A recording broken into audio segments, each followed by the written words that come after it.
تاریخ میں ایسے واقعات ہیں جو انسان کی سوچ، قسمت اور دنیا کا رخ بدل گئے۔ لیکن کیا آپ تصور کر سکتے ہیں کہ دنیا کی سب سے بڑی تباہی کا آغاز صرف ایک گولی سے ہو سکتا ہے؟ ایک ایسا جرم جس نے صرف ایک جان نہیں لی بلکہ دنیا کی 4 بڑی کنگڈم کو دفن کر دیا اور ایک صدی کی تقدیر بدل کر رکھ دی۔ دوستو، آج ہم بات کریں گے دنیا کا سب سے بڑا جرم جس نے دنیا بدل دی۔ یہ کہانی ہے 28 جون 1914 کی سراجیوو شہر کی، اور ایک ایسے قتل کی جس نے پہلی عالمی جنگ کی بنیاد رکھی۔ یہ صرف ایک کہانی نہیں، یہ ایک سبق ہے کہ کیسے ایک لمحہ ہمیشہ کے لیے تاریخ کو منجمد کر سکتا ہے۔ 28 جون 1914 یہ آسٹریا ہنگری سلطنت کے لیے ایک اہم دن تھا۔ آرچ ڈیوک اپنی اہلیہ صوفی کے ساتھ بوسنیا کے شہر سراجیوو کے دورے پر تھا۔ یہ ایک فوجی پریڈ کا دن تھا، لیکن ہوا میں تناؤ تھا۔ بلکان کے علاقے میں قوم پرستی کی آگ بھڑک رہی تھی اور آسٹریا کی موجودگی کو مقامی سربیائی قوم پرستوں نے ایک جارحیت سمجھا۔ اسی دن سربیائی خفیہ تنظیم بلیک ہینڈ کے نوجوانوں کا ایک گروہ سراجیوو کی سڑکوں پر چھپا ہوا تھا۔ ان کا مقصد واضح تھا، آرچ ڈیوک کو قتل کرنا۔ ان میں سے ایک 19 سالہ نوجوان کا نام تھا گیوریلو پرنسپ۔ جب آرچ ڈیوک کا کارواں شہر سے گزر رہا تھا تو منصوبہ بند قاتلوں میں سے ایک نے کار پر ہینڈ گرنیڈ پھینکا۔ گرنیڈ اپنے ہدف پر نہیں لگا بلکہ یہ زمین پر گرا اور پچھلی کاروں کے قریب جا کر زوردار دھماکے سے پھٹا۔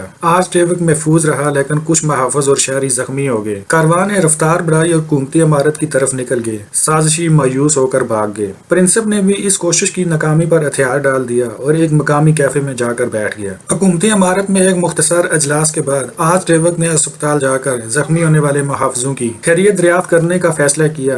یہ فیصلہ تاریخ کا سب سے مہنگا فیصلہ ثابت ہوا۔ راستے میں ڈرائیور کو موڑ کاٹنے میں غلطی ہو گئی۔ کار ایک تنگ گلی میں جسے فرانس جوزف اسٹریٹ کہتے ہیں وہاں جا کر رک گئی۔ قسمت کا کھیل دیکھیے، وہ گلی وہی تھی جہاں کچھ دیر پہلے مایوس پرنسپ ایک کیفے میں سینڈوچ لے کر باہر نکلا تھا۔ پرنسپ نے اپنی آنکھوں کے سامنے آرچ ڈیوک کی گاڑی کو رکتے دیکھا۔ یہ ایک غیر متوقع اور آخری موقع تھا۔ وہ دوڑ کر گاڑی کے قریب پہنچا، پستول نکالا اور قریب سے 2 گولیاں چلائیں۔ پہلی گولی آرچ ڈیوک کی گردن میں لگی اور دوسری گولی صوفی کے پیٹ میں۔ تاریخ کے اوراق میں یہ واقعہ صرف 5 سیکنڈ میں مکمل ہوا۔ ایک ہی پل میں دنیا کی سب سے بڑی جنگ کی چنگاری بھڑک چکی تھی۔ دوستو، اس کی تباہی اور نتائج کیا ہوئے؟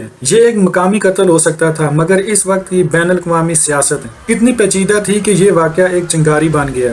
آسٹریا نے سربیا کو الٹیمیٹم دیا، روس سربیا کی حمایت میں آیا، جرمنی آسٹریا کی حمایت میں کود پڑا اور پھر فرانس اور برطانیہ بھی اس آگ میں شامل ہو گئے۔ سراجیوو کی اس ایک گولی نے وہ عظیم جنگ شروع کر دی جس نے 4 سال تک دنیا کو خون میں نہلا دیا۔ 4 بڑی کنگڈم آسٹریا، ہنگری، جرمن، روسی اور سلطنت عثمانیہ ختم ہو گئے۔ دنیا نئی قوموں، نئے نظاموں اور نئی سرحدوں کے ساتھ ابھری۔ ایک گولی نے 1 کروڑ سے زائد فوجیوں اور لاکھوں شہریوں کی جان لے لی اور پوری دنیا کو معاشی، سماجی اور سیاسی طور پر صدی کے سب سے بڑے بحران میں دھکیل دیا۔ یہ وہ جرم تھا جس نے پوری دنیا بدل دی۔ سراجیوو میں ہونے والا یہ واقعہ ایک ایسا جرم ثابت ہوا جس نے ثابت کیا کہ ایک شخص کا ایک فیصلہ اور ایک گولی کس طرح پوری انسانیت کے مستقبل پر اثر انداز ہو سکتی ہے۔ ایک چھوٹے سے واقعہ کا بٹر فلائی ایفیکٹ اس قدر شدید ہوا کہ آج بھی اس کے اثرات، جیسے مڈل ایسٹ میں بننے والی نئی ریاستیں اور جدید جنگی ہتھیاروں کا آغاز، ہماری دنیا میں دیکھے جا سکتے ہیں۔ دوستو، کیا تاریخ ایسے چھوٹے واقعات کو دہرائے گی جو غیر متوقع طور پر اتنی بڑی تباہی لائیں؟ یہ سوال آج بھی اہم ہے، اور آپ کا کیا خیال ہے؟ کمنٹ میں ہمیں بتائیں کہ آپ کے نزدیک تاریخ کا سب سے بڑا کرائم کون سا تھا۔ ویڈیو پسند آئی ہے تو اس کو لائک اور شیئر کریں۔ مزید اس طرح کی ویڈیوز کے لیے چینل کو سبسکرائب کریں۔ ملتے ہیں اگلی ویڈیو میں، تب تک کے لیے اللہ حافظ۔